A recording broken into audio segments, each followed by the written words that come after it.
وہ لوگ جنہوں نے دونوں ہاتھوں سے 30 سال سے اس ملک کو لوٹا ہے، یہ جو دو بڑے خاندان جنہوں نے جن کی چوریوں کے اوپر کتابیں لکھی ہوئی ہیں، ایک ریمنڈ بیکر کی کتاب ہے دی وے آف دا ورلڈ، یہ زرداری اور شریف خاندان کے اوپر پورا چیپٹر لکھا ہوا ہے ان کی چوری کے اوپر کہ ملک کا کرپشن ہوتی ہے ملک کا پیسہ چوری کرنے کا، ان کی کرپشن پہ ملک کا جو انہوں نے پیسہ چوری کیا وہ کتاب ان کی کتاب میں ہے، اور اگر یہ غلط انہوں نے لکھا تو جا کے ان کے اوپر سو کریں، جس طرح میں یہ جیو گروپ کو سو کر رہا ہوں، دبئی کے اندر بھی کر رہا ہوں، امریکہ میں بھی کر رہا ہوں، اور برطانیہ میں بھی کر رہا ہوں، کیونکہ وہاں کے قانون ایسے ہیں کہ آپ اگر کسی کے اوپر غلط چیز کریں، غلط بیانی کریں، وہاں تو وہ بڑے اسٹرکٹ قانون ہیں، تو کیوں نہیں ان کو سو کرتے؟ ادھر ایک اور کتاب ہے سوسکن کی وے آف دا ورلڈ، جس میں وہ بلاول بھٹو کی والدہ بتا رہی ہیں کہ کتنے دنیا کے اندر باہر کے ملکوں میں ان کے بینک اکاؤنٹس ہیں، وہ اس کتاب میں لکھا ہوا ہے۔ بی بی سی کی ڈاکیومنٹریز بنی ہوئی ہیں، بی بی سی نے ڈاکیومنٹریز بنائی ہیں شریف خاندان اور زرداری خاندان کی چوری کے اوپر، تو ان کو ساروں کو پاک کیا جا رہا ہے این آر او 2 دے کے۔ N R O general Musharraf نے دیا تھا، 4 گنا پاکستان کے قرضے بڑے تھے این آر او 1 کے بعد، لوٹ مار ہوئی تھی، ہم نے اٹھایا تھا وہ بینکرپٹ ملک جو 2018 کو ہمیں ملا تھا کہ جب دیوالیہ نکلا ہوا تھا، اور یہ اب N R O 2 general Bajwa نے دیا ان کو کہ یہ اب آئے ہیں سارے پاک ہو کے، اور آہستہ آہستہ ان کے سارے کرپشن کیسز ختم ہو رہے ہیں، اور ایک ایک یعنی قانون بنائے ہیں انہوں نے نیب امینڈمنٹس میں کہ ایک ایک کی کرپشن معاف ہو رہی ہے۔ اور افسوس کی بات یہ ہے کہ سلمان شہباز واپس آتا ہے، ہار پہنائے جاتے ہیں اس کو، اور اس کے بعد وہ پوری پریس کانفرنس کرتا ہے کہ کتنا ظلم ہو گیا سلمان شہباز سے۔ پہلے تو یہ بتاؤ سلمان شہباز کہ آپ کی رمضان شوگر مل کے اندر نوکروں کے پاس 16 ارب روپے 1600 کروڑ روپیہ کیسے ان کے بینک اکاؤنٹس میں آ گیا تھا؟ پھر اگلا جواب دو کہ 4 وہ مارے گئے ہیں، 4 آپ کے گواہ ہارٹ اٹیک سے مرے ہیں، اور جو انویسٹیگیٹ کر رہا تھا ڈاکٹر رضوان وہ بھی ہارٹ اٹیک سے مرا ہے۔ ایک نیٹ فلکس کے اوپر پروگرام دیکھ لیں، اس میں بتایا گیا ہے کہ یہ کیسے ایک نرس نے کتنے لوگوں کا قتل ان کو مارا تھا جو ہاسپٹل میں تھے۔ کیسے مارا تھا؟ وہ صرف انسولین انجیکٹ کرتے تھے، ان کے اندر انسولین انجیکٹ کرتے تھے اور اس سے ہارٹ اٹیک ہو جاتا تھا اور پتہ بھی نہیں چلتا تھا۔ تو کبھی کسی نے کوشش تو کرے کہ ایک دم یہ سارے لوگوں کو ہارٹ اٹیک کیسے ہو گئے، اور جب وہ مر گئے سارے تو یہ واپس آ گئے ہیں، اور واپس آ کے کہتے ہیں جی بہت بڑا یہ بے قصور آدمی ہے۔ اس کے علاوہ اسحاق ڈار بھی صاف ہو گیا۔ اسحاق ڈار نے $5 ملین کا جب نیب نے پوچھا کہ جناب اپنے بچوں کو $5 ملین بھیجے، کدھر سے آیا پیسہ؟ کہتا جی دبئی کے شیخ نے میں نے اس کا یہ کام کیا تھا، اس نے دیا۔ انہوں نے کہا اچھا جناب رسید بتا دیں کہ کس نے پیسہ دیا ہے۔ جیسے انہوں نے رسید مانگی، پرائم منسٹر کے جہاز میں بیٹھ کے ملک سے باہر بھاگ گیا۔ اور یہ شریف خاندان کا یہ جو بڑے بڑے انکشاف ہوا تھا، ان کی ایون فیلڈز اپارٹمنٹ یہ جو مے فیئر کے اندر ان کے 4 سب سے لندن کے مہنگے علاقے میں جدھر یہ رہتے ہیں، تو آج تک ایک نہیں چیز بتا سکے کہ پیسہ سورس آف انکم کدھر سے آئی تھی۔ اور اسی طرح مجھے افسوس سے کہنا پڑتا ہے کہ آج آصف زرداری کی بہن، وہ سارے اگر سندھ کے اندر جا کے پوچھ لیں کہ وہ جدھر بھی کٹ آتا ہے وہ کدھر جاتا ہے، وہ زرداری مافیا کے پاس جاتا ہے، تو وہ بھی معاف ہو گیا، زرداری بھی معاف، تو یہ سب بچ جائیں گے آپ۔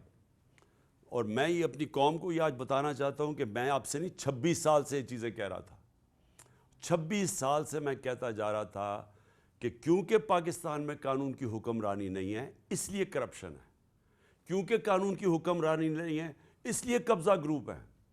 کیوں نہیں امریکہ میں قبضہ گروپ؟ کیوں نہیں یورپ میں قبضہ گروپ؟ کیوں نہیں لندن میں کسی کے جو بیچارے آپ کے پاکستانی محنت کرتے ہیں ان کی زمینوں پہ کیوں نہیں قبضے ہوتے؟ پاکستان میں آتے ہیں تو کیوں ہوتے ہیں؟ کیونکہ یہاں طاقت کی حکمرانی ہے، اور یہ ہے جنگ ہماری قوم کے لیے۔ نوجوانوں، یہ جنگ ہم لڑ رہے ہیں، انصاف کی تحریک۔ اب میں دوسرے پہلو پہ آتا ہوں، معیشت کے اوپر۔ میں نے اس کو پچھلے 2 دن بھی بات کی ہے۔ میں صرف یہ پھر سے اپنی قوم کو آج کہنا چاہتا ہوں کہ کوئی بھی معیشت کو سمجھتا ہے، سب سے پہلا اصول معیشت کا کیا ہے؟ کہ سیاسی استحکام ہو، پولیٹیکل سٹیبلٹی ہو۔ معیشت کبھی بھی اس معاشرے میں نہیں چل سکتی جدھر جب لوگوں کو، میں اگر انویسٹر ہوں، میں بزنس مین ہوں، جب مجھے یہی اعتماد نہ ہو کہ میں آج پیسہ لگاتا ہوں تو کل کیا ہوگا، مہینے کے بعد کیا ہوگا، 6 مہینے کے بعد کیا ہوگا، انسرٹنٹی جب ہوگی معاشرے میں، کبھی بھی اس معاشرے کے اندر سرمایہ کاری نہیں آتی۔ آج بزنس بالکل رک گئی ہے پاکستان میں۔ 88% پاکستان کے بزنس مین کہتے ہیں کہ ہمیں کوئی اعتماد اس حکومت پہ نہیں ہے۔ آج 100% تقریباً جو بیرون ملک جو انویسٹرز ہوتے ہیں، جن کو جو کدھر سے لیتے ہیں کہ ملک کی معیشت کے کیا حالات ہیں، کریڈٹ رسک، کہ آج ان کو یہ خوف ہے، تقریباً 100% پاکستان کی کریڈٹ رسک بڑھ چکی ہے کہ اگر پاکستان کو قرضہ دے گا تو وہ واپس نہ ہونے کی اس کی چانس 100% پہ پہنچ گئی ہے۔ جب ہم تھے اپریل کے اندر تو 5% تھی۔ تو یہ جب سے یہ آئے ہیں تو کسی کو نہ باہر نہ اندر اعتماد ہے پاکستان کی اکانومی پر، لہٰذا اکانومی سکڑتی جا رہی ہے، گروتھ ریٹ نیچے جا رہی ہے۔ 6% پہ ہم چھوڑ کے گئے تھے، آج 0 پہ پہنچ گئی ہے۔ اس کا مطلب بے روزگاری بڑھتی جا رہی ہے۔ اس کا مطلب کہ فیکٹریاں جو بند ہوتی جا رہی ہیں اور جو بے روزگار لوگ نکل رہے ہیں، ایک طرف مہنگائی ہے، دوسری طرف بے روزگاری ہے۔ کیسے لوگ تنخواہ دار لوگ کیسے گزارا کریں گے آج؟ اوپر سے کسان علیحدہ رو رہا ہے، بجلی کے بل آسمانوں پہ ہیں، ڈیزل کی قیمت جو ہم 150 روپے لیٹر چھوڑ کے گئے تھے، آج عالمی منڈی میں تیل نیچے آ چکا ہے۔ ہمارے دور میں 115 سے لے کے 103 روپے $103 تھا، 115 سے $103 بیرل تھی انٹرنیشنل مارکیٹ میں۔ آج وہ $80 سے نیچے آ گئی ہے۔ لیکن ڈیزل کدھر ہے؟ پٹرول کدھر ہے؟ کیسے بجلی کی قیمت آج کدھر ہے؟ ہم 17-18 روپے یونٹ پہ چھوڑ کے گئے تھے، آج وہ 40 روپے سے اوپر چلا گیا۔ کس طرح لوگ پیسے دیں گے؟ کسان جس کے پاس پیسہ آیا تھا ہمارے دور میں، اس نے اپنی زمین پہ لگایا تھا، جس کی وجہ سے ریکارڈ پیداوار ہوئی تھی، 4 بڑی بڑی فصلوں کی ریکارڈ پیداوار ہوئی تھی۔ آج کسانوں سے پوچھیں کیا حالات ہیں ان کے؟ کسان علیحدہ پسا ہوا ہے، بزنس مین علیحدہ پسا ہوا ہے، انڈسٹری ہماری بند ہو رہی ہے، سروسز، یہ جو آئی ٹی کے اندر ہم نے اتنے انسینٹیوز دیے تھے، ہماری 75% آئی ٹی ایکسپورٹس بڑھی تھی، ان کے انسینٹیوز انہوں نے واپس لے لیے ہیں۔ تو سوال یہ ہے کہ اب ہم کدھر سے آمدنی بڑھائیں گے اپنے قرضے واپس کرنے کے لیے؟ اگر ایک ملک کے اوپر قرضہ چڑھا ہوا ہے، گھر پہ قرضہ چڑھا ہوا ہے، تو وہ واپس کیسے کرتا ہے؟ آمدنی بڑھا کے۔ تو جب آمدنی سکڑتی جا رہی ہے تو قرضے ہم نے کیسے واپس کرنے ہیں؟ ہم کیسے جو ہماری آگے لائبلٹیز آ رہی ہیں ہم کیسے واپس کریں گے؟ ان کے پاس تو کوئی پلان نہیں ہے۔ آج ذرا صرف میں بتانا چاہتا ہوں تھوڑی سی قیمتیں جو عام آدمی کو آج افیکٹ کرتی ہیں۔ پیاز، لوگ کئی پیاز اور روٹی کھاتے ہیں، 400% اس کی قیمت بڑھ چکی ہے پیاز کی۔ ٹماٹر، یہ بھی عام لوگ جو گوشت نہیں کھا سکتے وہ لوگ روٹی کے ساتھ ٹماٹر کے ساتھ روٹی کھاتے ہیں، 300% بڑھ چکی ہے اس کی قیمت۔ آٹا یعنی روٹی کے بغیر کون گزارا کرتا ہے؟ 100% قیمت بڑھ چکی ہے آٹے کی۔ دالیں، 50% قیمت بڑھ چکی ہے دالوں کی۔ گھی، عالمی مارکیٹ میں نیچے آ گیا پام آئل، آج گھی کی 50% قیمت بڑھ چکی ہے۔ میں یہ اس لیے آپ کو بتا رہا ہوں کہ جو عام لوگ ہیں سوچیں کہ وہ کیسے گزارا کرتے ہوں گے آج. تو جب معیشت نیچے جا رہی ہے، میں پھر سے رپیٹ کرتا ہوں، اور میں سارے پاکستان کے اداروں سے آج بات کر رہا ہوں. میں اس لیے پاکستان کے سارے اداروں سے بات کر رہا ہوں کہ یہ جو ہونے جا رہا ہے یہ آپ سب کو افیکٹ کرے گا. کوئی ادارہ جزیرہ نہیں ہے کہ ملک نیچے جا رہا ہو تو وہ جزیرہ بچ جائے گا. سارا ملک ہی نیچے جائے گا. یہ مجھے تو ایسے لگتا ہے کہ یہ ایک سازش کے تحت ہمارے ملک سے ہوا ہے، کہ ایک جس طرح کسی نے پلان کر کے ہمارے ملک کو اس طرف لے کے جا رہا ہے کہ ملک اگر خدا نخواستہ ڈیفالٹ کر جائے تو اس کے بعد سب سے پہلے ملک کی نیشنل سیکیورٹی متاثر ہوگی. اور نیشنل سیکیورٹی ہم سب جانتے ہیں کہ نیشنل سیکیورٹی جو پاکستان 7 گنا بڑا ملک ہے ہمارے ساتھ، جس کے ساتھ 3 جنگیں ہو چکی ہیں، تو اگر ہمیں تو صرف اعتماد یہ ہے کہ ہمارے پاس ایک ایسا ہتھیار ہے جس کی وجہ سے کوئی ہمیں حملہ نہیں کرے گا. لیکن اگر ملک ہی بینکرپٹ ہو گیا تو جو لوگوں نے ہمیں پھر وہاں سے بیل آؤٹ کرنا ہے وہ کیا قیمت مانگیں گے؟ ہم سب جانتے ہیں وہ کیا قیمت مانگیں گے. میں یہ ویسے واضح آج کرنا چاہتا ہوں کہ میں یہ ایک تاثر دیا جا رہا ہے کہ جناب ہم چاہتے ہیں کہ ملک کی اسٹیبلشمنٹ ہماری مدد کرے. یہ جب ہمارے خلاف یہ دھرنے دیے جا رہے تھے اور یہ جب کہا جا رہا تھا کہ جی ساری جو پی ڈی ایم کی جماعتیں ہیں یہ سارا وقت کہہ رہے تھے کہ جی ان کو چھوڑ کے تو ہماری مدد کریں. میں بالکل کسی سے کوئی مدد نہیں مانگ رہا. میں قطعی طور پہ یہ نہیں کہہ رہا کہ اسٹیبلشمنٹ ہماری مدد کرے. میں یہ چاہ رہا ہوں کہ اسٹیبلشمنٹ نیوٹرل ہو. میں اس لیے چاہ رہا ہوں اسٹیبلشمنٹ نیوٹرل ہو کہ اسٹیبلشمنٹ کا وقار اوپر جائے. جنرل باجوہ کے دور کے اندر فاصلہ عوام اور اسٹیبلشمنٹ کے بیچ میں فاصلے بڑھ گئے. یہ ہمارے ملک کا نقصان ہے. اس ملک کو ایک مضبوط فوج کے ادارے کی ضرورت ہے. میں ایک آزاد آدمی ہوں، ایک آزاد ملک میں رہنا چاہتا ہوں. میں کسی صورت یہ نہیں چاہتا کہ ہماری فوج کمزور ہو اور ہماری آزادی چلی جائے. اس لیے یہ پاکستان کے انٹرسٹ میں ہے کہ ہمارا فوج کا ادارہ مضبوط ہو. مضبوط وہ تب ہوگا جب وہ نیوٹرل ہو، وہ مداخلت نہ کرے. جو جنرل باجوہ کے دور کے اندر جس طرح کے بے دردی سے انہوں نے ہماری پولیٹکس کے اندر جس طرح انہوں نے کیا، میں آپ کو کہتا ہوں کہ میں نے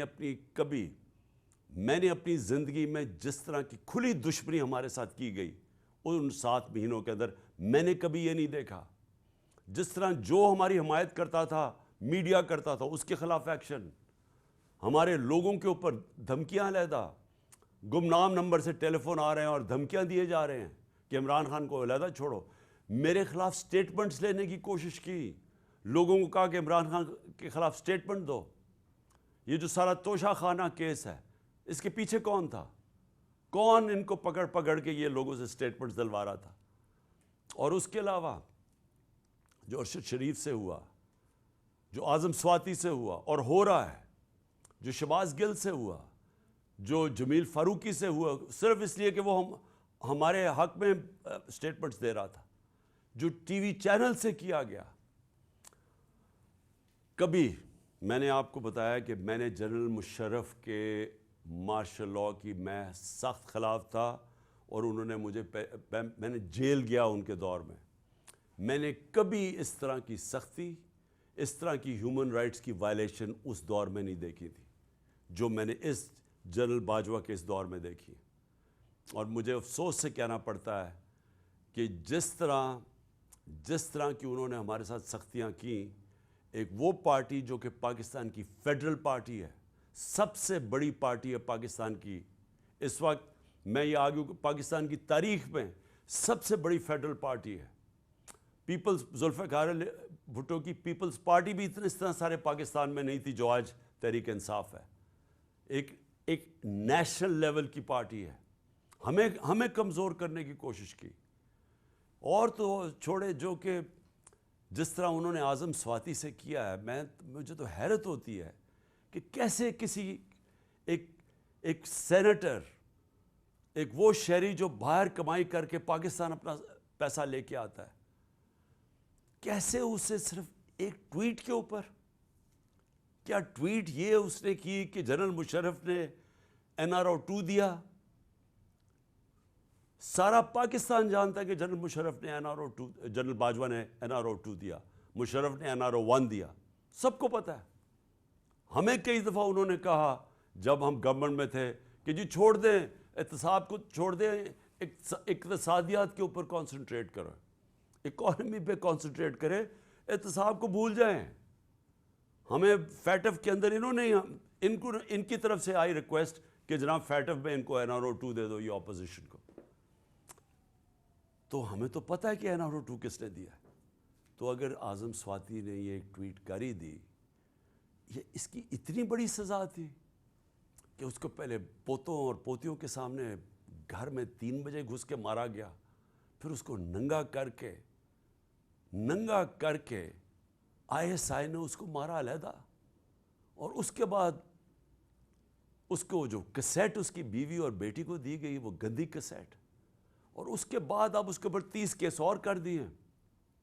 اس عمر میں آدمی کو کبھی کوئٹہ جا رہا ہے اور کبھی سندھ جا رہا ہے، اور میں آج کوئٹہ اور سندھ کے ہائی کورٹس کو سلام پیش کرتا ہوں کہ جس طرح انہوں نے سٹینڈ لیا اس کے اوپر۔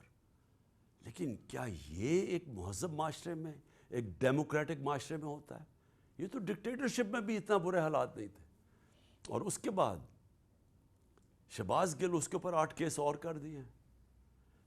میں ایکس پرائم منسٹر پاکستان کا، مجھے پتہ ہے کس نے گولیاں، کس نے میرے اوپر قاتلانہ حملہ کیا، مجھے پتہ ہے وہ کون ہے۔ میں اپنی FIR نہیں کٹوا سکا، تو اور کون کٹوائے گا پاکستان میں؟ اور کون آج مجھے بتائیں کمزور آدمی، اگر ایکس پرائم منسٹر، سب سے بڑی پارٹی کا ہیڈ، اگر وہ نہیں کر سکتا تو باقی کون کر سکتا ہے؟ تو یہ ہیومن رائٹس کا حال ہے آج۔ ہم بات کرتے ہیں کہ جی مقبوضہ کشمیر میں بڑے برے حالات ہیں، تو یہاں کیا ہیں؟ یہاں کون سے ہیومن رائٹس رہ گئے ہمارے؟ اور مجھے بڑے افسوس سے کہنا پڑتا ہے، میں پوری رسپیکٹ سے میں اپنی اعلیٰ عدلیہ سے پوچھنا چاہتا ہوں کہ دیکھیں، اگر آپ ہمارے فنڈامنٹل رائٹس کی، اگر آپ ان کی حفاظت نہیں کریں گے تو اور کون کرے گا؟ کیوں کوئی باہر سے آ کے ہمیں کرے گا؟ ہم بار بار یہ کہہ بیٹھے ہیں، ارشد شریف کی والدہ کی فریادیں سنیں، ہمیں پتہ ہے اس بیچارے سے کیا ہوا ہے۔ اگر وہ نہیں اپنی FIR کٹوا سکتی، ایکس پرائم منسٹر نہیں کٹوا سکتا، اور میں یہ بھی سوال پوچھنا چاہتا ہوں کہ کیا جنرل مشرف کو جب ہم تنقید کرتے تھے، اور ہم کھل کے جنرل مشرف کی تنقید کرتے تھے، تو کیا ہم فوج کی تنقید کر رہے تھے؟ سب کو پتہ تھا کہ جنرل مشرف کی ہم تنقید کر رہے ہیں، ہم فوج کی نہیں۔ قوم فوج کو پیار کرتی ہے، کیونکہ قوم کو پتہ ہے کہ ہمیں وہ آزاد رکھنے والی ہماری فوج ہے۔ تو آج اگر میں جنرل باجوہ کی جو بھی تنقید کرتا ہے، جنرل باجوہ نے وہ پاکستان سے کیا جو دشمن نہ کر سکے۔ 7 مہینے کے اندر وہ اکانومی جو اپنی 17 سال کے بعد بہترین پرفارمنس دے رہی تھی، اس کو آج اس نے زمین پہ ڈال دیا ہے۔ آج پاکستان کے لوگوں کو یہ نہیں سمجھ آ رہی کہ اب پاکستان جائے گا کدھر۔ ہمیں تو یہی نہیں سمجھ آ رہی کہ اب اس پہ سے نکالے گا کیسے کوئی۔ ہمیں تو یہی نہیں سمجھ آ رہی کہ یہ جو چور اوپر ہمارے اوپر مسلط کر دیے گئے ہیں، سوائے اپنی چوری بچانے کے لیے، پتہ تو بتائیں کہ انہوں نے اس اکانومی کو ٹھیک کیسے کرنا ہے۔ اور اب یہ 30 سال دونوں اقتدار میں رہ چکے ہیں، کب انہوں نے اکانومی کو ٹھیک کیا تھا؟ یہ تو جب سے آئے ہیں پیسہ بنانے کے چکر میں ہیں، اور ان کے پیسے معاف ہو رہے ہیں اور ملک بھی نیچے چلا گیا ہے۔ کون ذمہ دار ہے اس کا؟ تو یہ ہمارا رائٹ ہے، یہ میرا جمہوری رائٹ ہے یہ کہنے کا۔ اور میں آپ کو پھر سے یہ کہہ دوں کہ میں یہ باتیں اس وجہ سے، یہ قاتلانہ حملہ میرے اوپر ہوا تھا میرا منہ بند کرنے کے لیے۔ یہ منہ نہیں بند ہونے لگا، یہ جب تک میں زندہ ہوں میں اس ملک کے لیے کھڑا ہوں گا، اس ملک کی آواز بلند کروں گا۔ میں کسی صورت اپنی آواز بند نہیں کرنے لگا۔ اور میں یہ چاہتا ہوں کہ اگر کوئی ادارے کے اندر کالی بھیڑیں ہیں تو ادارہ اپنا وقار اونچا کرتا ہے جب ان کے اگینسٹ ایکشن لیتا ہے۔ یہ نہیں کہ جو بات کرتا ہے ان کے اوپر ان کے اوپر کارروائی شروع کر دے، جو کہ اعظم سواتی سے خاص طور پہ ہوا ہے۔ اور میں آخر میں الیکشن کمیشن کے اوپر بات کرنا چاہتا ہوں۔ میں پھر سے یہ کہتا ہوں کہ میں نے پاکستان میں جب سے بھی میں 26 سال سے الیکشن لڑ رہا ہوں، میں نے اپنی زندگی کے اندر کبھی اس طرح کا الیکشن کمشنر نہیں دیکھا، جو ایک تو یہ جو سکندر سلطان ہے اور دوسرا جو کہ سندھ کا الیکشن کمیشن ہے۔ پہلے میں یہ واضح کر دوں کہ جو سندھ کا الیکشن کمشنر ہے یہ سندھ گورنمنٹ کا ملازم ہے، یہ انڈیپینڈنٹ الیکشن کمشنر نہیں ہے۔ ہم سپریم جوڈیشل کاؤنسل کے پر کیس لے کے گئے ہوئے ہیں اس کا، اور مجھے افسوس ہوتا ہے کہ اتنی دیر سے ہمارا کیس پڑا ہوا ہے سپریم جوڈیشل کاؤنسل میں، کوئی سن ہی نہیں رہا کہ کیسے ہو سکتا ہے کہ سندھ گورنمنٹ کا ملازم غیر جانبدار ہو جو ان سے تنخواہ لے رہا ہے۔ اور جو اس نے کیا ہے چیف الیکشن کمشنر نے، سوائے اس کے کہ اس کا 1 پوائنٹ ایجنڈا ہے کہ عمران خان کو ڈسکوالیفائی کیسے کرنا ہے۔ توشہ خانہ کا کیس اس نے پکڑا ہوا ہے۔ جس وقت بھی یہ کیس عدالت میں جائے گا، اس کے ہاتھ سے نکلے گا، میں آج رائٹنگ میں اس قوم کو دیتا ہوں، ہر چیز اخلاقی طور پہ اور قانونی طور پہ اس میں جائز میں نے کیا ہے۔ اور دوسرا فورن فنڈنگ کیس، جس وقت بھی اس کے اوپر تحقیقات ہوں گی، یہ واضح ہو جائے گا کہ تحریک انصاف واحد پارٹی ہے جس نے صحیح معنی میں پولیٹیکل فنڈ ریزنگ کی ہے۔ سپریم کورٹ نے بھی 2018 میں کہا ہوا ہے اس کو، الیکشن کمیشن کو، پھر سے ہائی کورٹ میں بھی کہا ہوا ہے کہ جو فنڈنگ کیس ہیں، تینوں parties, peoples party, P M L N اور تحریک انصاف کی اکٹھی سنی جائے۔ 4 سال ہو گئے ہیں، تحریک انصاف کو کٹہرے پہ کھڑا کیا ہوا ہے اور ان دو پارٹیز کے کیسز نہیں سنتا۔ کیسز اس لیے نہیں سنتا کہ جب یہ کیس آپ قوم کے سامنے آئیں گے تو آپ کو پتہ چلے گا کہ ان پارٹیز کا کوئی طریقہ ہی نہیں ہے فنڈ ریزنگ کا۔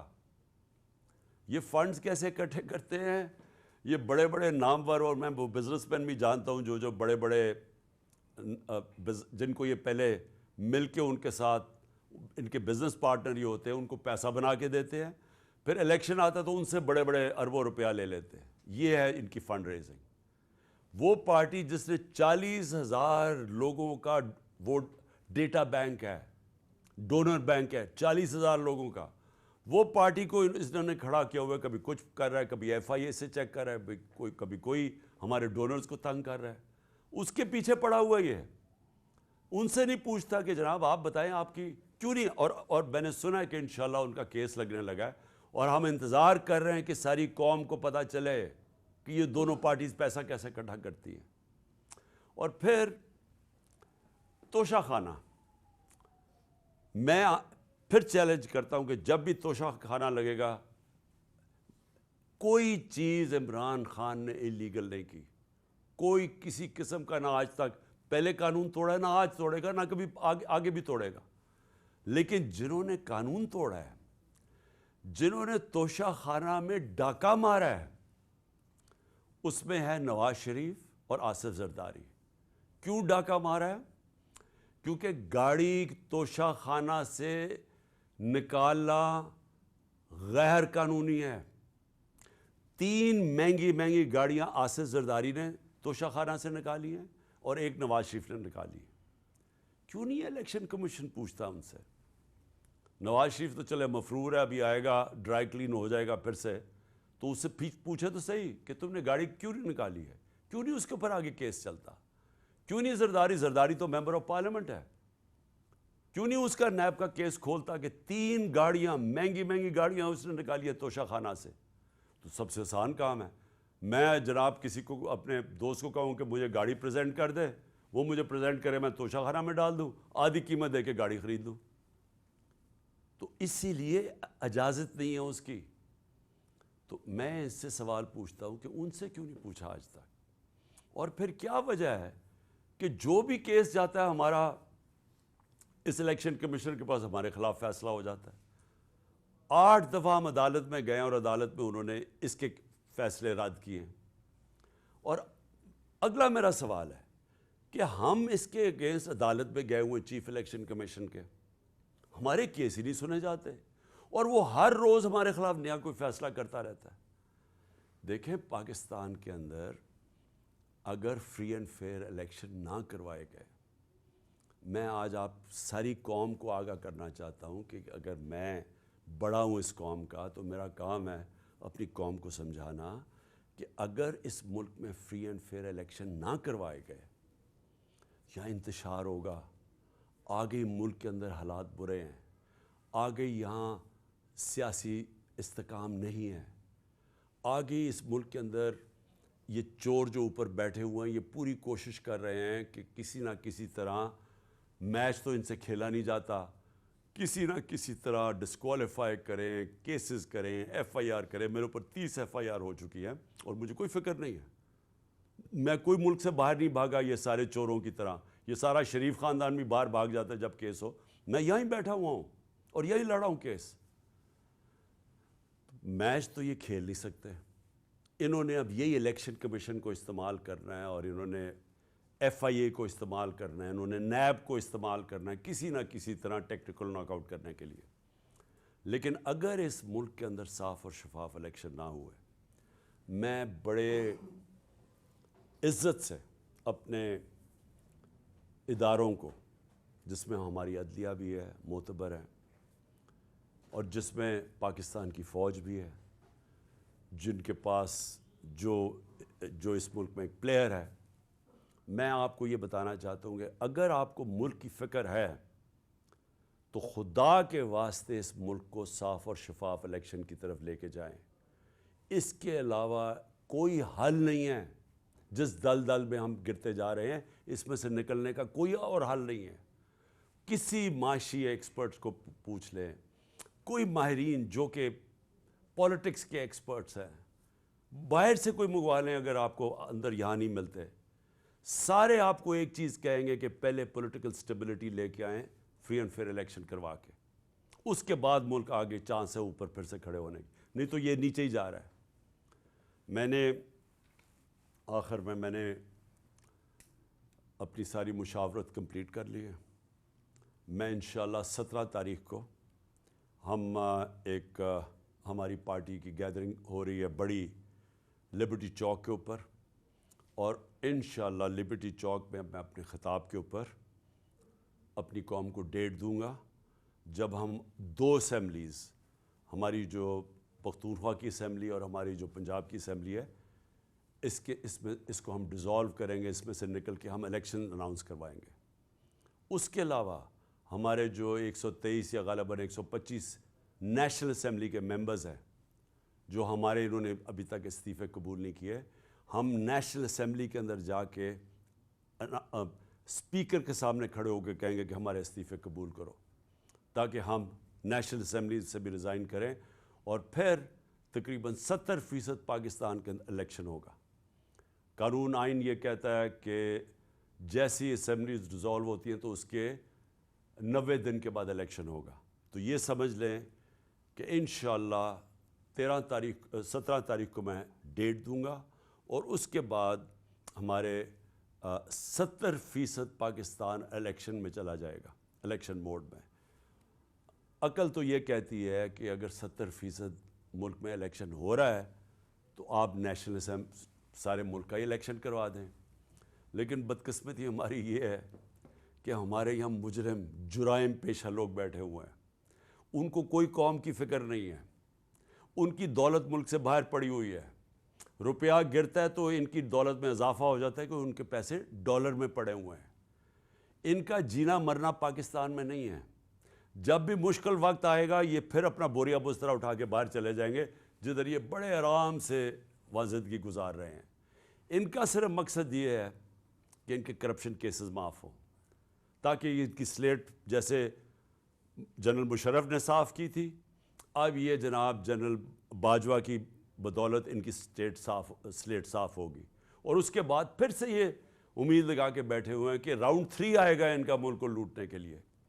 تو اس لیے ان کو کوئی انٹرسٹ نہیں ہے الیکشن کروانے کا. ان کو ڈر لگا ہوا ہے کہ الیکشن کے بعد یہ ہار جائیں گے اور پھر سے ان کے کرپشن کیسز سامنے آ جائیں گے. اس لیے ان کا انٹرسٹ اور پاکستان کا انٹرسٹ مختلف ہے, اپوزنگ اینڈز کے اوپر ہے. قوم کا انٹرسٹ اس وقت یہ ہے کہ ملک میں فوری طور پہ الیکشنز کروائے جائیں, اور انشاءاللہ 17 تاریخ کو لبرٹی چوک جدھر ہماری گیدرنگ ہوگی, میں انشاءاللہ آپ کو وہ ڈیٹ دوں گا جس دن ہم اپنی 2 اسمبلیوں سے نکل جائیں گے. پاکستان زندہ باد. ٹھیک ہے.